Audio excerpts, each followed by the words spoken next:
প্রিয় দর্শক, আসসালামু আলাইকুম। অনেক দিন পর আপনাদের মধ্যে ফার্মের মুরগি নিয়ে একটি ভিডিও করতে আসলাম।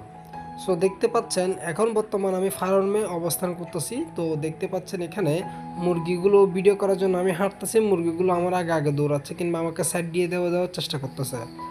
তো আসলে কথা হচ্ছে এখন প্রচুর পরিমাণে গরম পড়তেছে, আবহাওয়া মিন্নি মিন্নি করতেছে।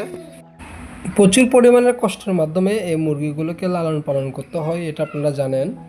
সো এই মুরগিগুলোকে একটা নির্দিষ্ট একটা আবহাওয়ায় অর্থাৎ তাপমাত্রায় রাখতে হয়।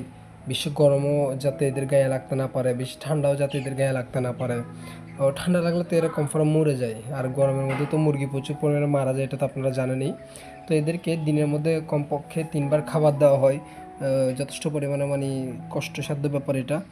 পরিষ্কার করা হয় নিয়মিত, এদেরকে দেখভাল করা লাগে, যে এদেরকে পরিষ্কার করানো লাগে। সো দেখতে পাচ্ছেন নিচে যে খাদ্যগুলো, এগুলো ওদেরকে মানে নিয়মিত চেঞ্জ করে দেওয়া লাগে। সো এটা হচ্ছে মূলত বিষয়। সো